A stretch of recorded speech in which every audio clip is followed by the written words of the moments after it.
और जो आपने अभी वक़्फ़ बिल का जो पास हुआ है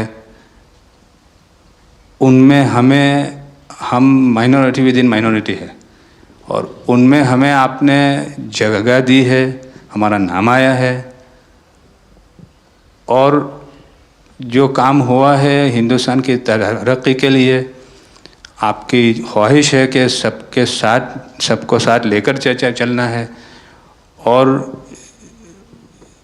जो काम हुआ है और हो रहा है वो इंशाअल्लाह इंडिया के लिए, हिंदुस्तान के लिए और पूरे देश के लिए बहुत खूब होगा।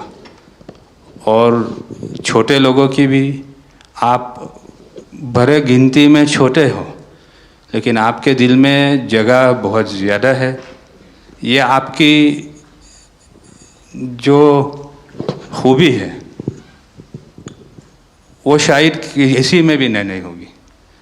और ख़ासतन मेरी बहुत दफ़े आपसे मुलाकात का भी टाइम हुआ है, इतने बिज़ी होने के बावजूद भी कान दे के सुनते हैं, ये बहुत खूबी है, शायद किसी में होती है। और मेरा जो एक्सपीरियंस है ऐसे ही लोग प्राइम मिनिस्टर होते हैं।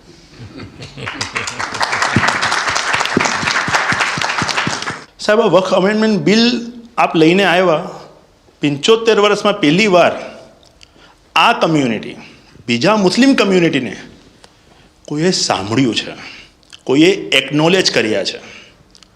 સાહેબ મેં આપને એક વાક્યો કહું, भिंडी बाज़ार में हमारो एक प्रोजेक्ट चाले है। हमारे प्रोजेक्ट में एक जगह है भिंडी बाज़ार के अंदर जो हमने 2015 में खरीदी। हम मालिक हैं, बहुत मेहनत से खरीदी। उस जगह को 2015 में लिया, 2019 में कोई नासिक का और अहमदाबाद का शख्स जाके बोलता ये जगह वक्फ है। वक्फ तो वहाँ पे तो लोग रहते हैं, टेनेंट्स से दुकानें हैं। एक 700 स्क्वायर फीट जगह पे कोई नमाज पढ़ता होगा जो कम्युनिटी हॉल होता है। सब ये गवर्नमेंट ने एक्चुअली ये सारी चीज़ों पे वक्फ कर दिया है। वक्फ का मतलब अब रुक जाओ, ये नहीं चलेगा। बहुत ही महंगी जगह है और हमने बहुत मुश्किल से ली है। 2019 के अंदर कोई थर्ड पार्टी, इसका कोई लेना देना नहीं है, वो जाके ये जगह को वक्फ कर देता है। तो सर कानून में बदलाव तो लाना होगा। जैसे हम देखते आ रहे हैं कि गरीब महिलाएं हो, कम्युनिटी विमेन हो, ये अगर पैसा आवक हो रही है और कानून में बदलाव आ रहा है, उसका फ़ायदा कहीं ना कहीं पहुंचना चाहिए। तो ये सारे विजन जो गवर्नमेंट ने लिए हैं, दाऊदी बोहरा कम्युनिटी उसका बहुत सपोर्ट भी करती है और आपसे बहुत शुक्रगुजार हैं हम इस चीज़ के लिए कि आपने हमें एक्नॉलेज भी किया। हमने इसके अंदर एक्सक्लूजन मांगा है कि हमको इस वक्फ एक्ट के जुरिडिक्शन में नहीं रहना, and we want to be govern by a trust act और अ सेपरेट एक्ट। जैसे मुझे साहब ने गाइड किया है कि आपने गाइड किया है, आगे का 100 साल देख के कोई भी काम करना चाहिए।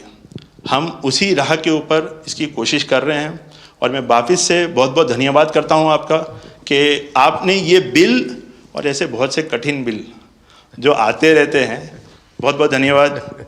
मैं एक और चीज़ शाह साहब के द्वारा ये कहता हूँ कि सैयदना साहब की उम्र अल्लाह ताला तार रोज़े क़यामत दराज करे। उनकी मोहब्बत करनार माननीय प्रधानमंत्री जी को अल्लाह ताला सेहत में रखे, हिफाजत में रखे, लंबी आयुष दे और हमारे देश की सेवा आप करते रहिए। 1923 से हम ये गुहार गवर्नमेंट से लगा रहे हैं कि हमें एग्जेम्पशन चाहिए।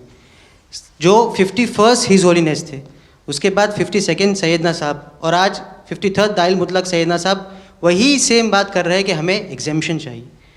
1923 में साहब जब एग्जेम्पशन मिला तो माइनॉरिटी को कंसीडर करा गया, लेकिन 100 साल बाद, जैसा गृह मंत्री जी ने उनके इंटरव्यू में पिछले सप्ताह कहा कि हमने सिर्फ माइनॉरिटी को कंसीडर नहीं किया। साहब ये जो एक्ट आया है वो प्रिवी काउंसिल क्यों लेकर आई? प्रिवी काउंसिल ने ये एक्ट इनैक्ट किया माइनॉरिटी के प्रोटेक्शन के लिए, लेकिन साहब आपने ये एक्ट इनैक्ट किया सिर्फ माइनॉरिटी के प्रोटेक्शन के लिए नहीं, बल्कि माइनॉरिटी विद इन माइनॉरिटी के लिए। तो ये उस दिशा में साहब बहुत ही बड़ा स्टेप है। It is indeed a very strong step for the way forward. Thank you very much for it sir. In India, we have always found fertile ground, a land that has welcomed our work, recognized our values, and allowed our identity to flourish. Pradhan Mantri ji, under your leadership, we distinctly feel this spirit of inclusion.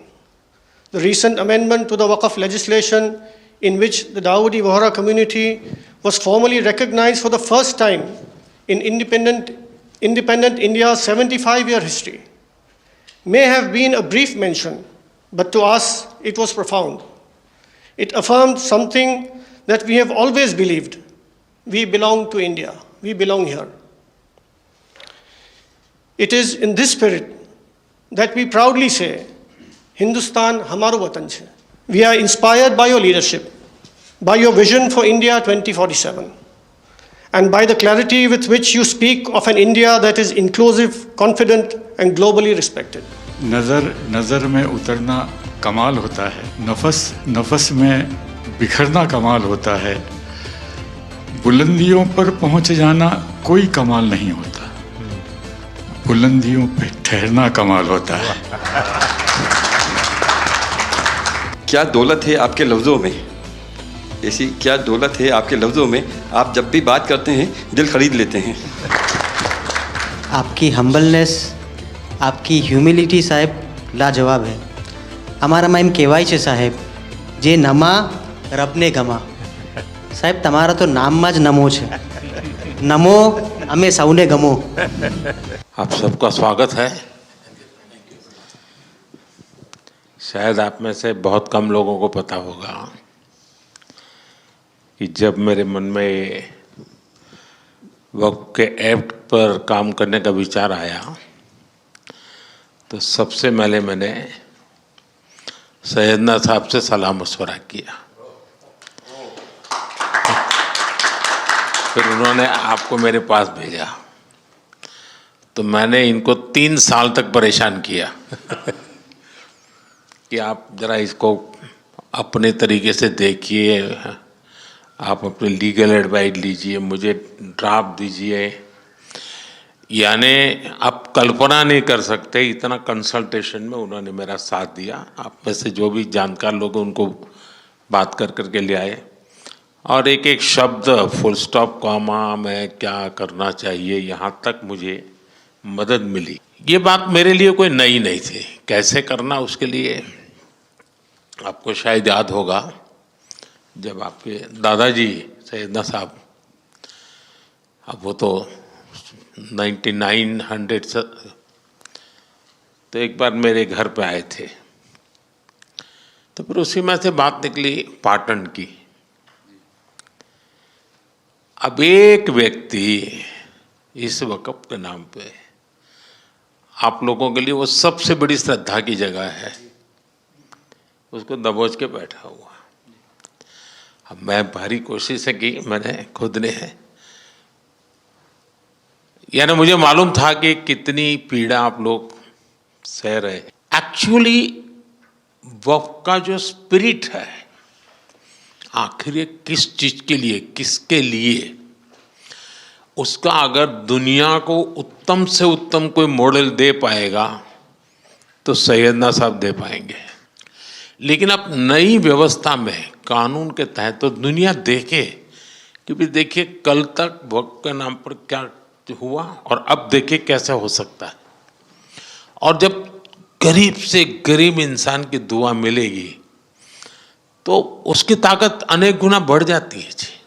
हमारा काम है ऐसे लोगों के हाथ में अधिकार देना, ऐसे लोगों के हाथ में व्यवस्था देना। तो इसके लिए हम इतनी बड़ी लड़ाई लड़ रहे हैं। वीडो जो है, महिलाएं हैं, उनके साथ बहुत नाइंसाफी हो रही है जी। हमारी कोशिश है कि उनको कोई न्याय मिले, उनकी भविष्य की। अब कुछ परिवारों को पता नहीं होता है, संपत्ति ऐसे ही वक्त को करवा देते हैं और बैठ जाते हैं कुछ लोग।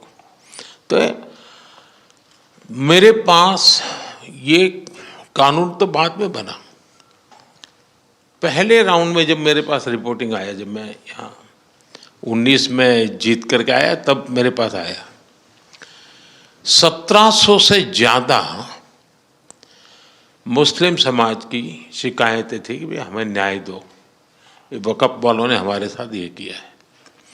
उसमें ज़्यादातर बहनें बेटियां थी। तब जाकर के मैंने कहा भाई रियलिटी क्या है खोजो। तो ये रातों रात नहीं आया है जी, लगातार 5 साल तक हर बारीक चीज़ को कोशिश की समय। फिर उसमें से मुझे बहुत पहले बड़े सैयदना साहब से काफ़ी बातें मेरी होती थी, तो मुझे मालूम था कि बोहरा समाज हो या शिया मुस्लिम हो, उनको तो और मुझे अहमदिया को और मुसीबतें हैं। मैंने कहा भाई इनको तो कोई अलग से प्रोटेक्ट करना पड़ेगा। उसमें से मैंने इस व्यवस्था को विकसित करने का प्रयास किया है। मुझे अच्छा लगा, आप सबसे मिलने का मौका मिल गया।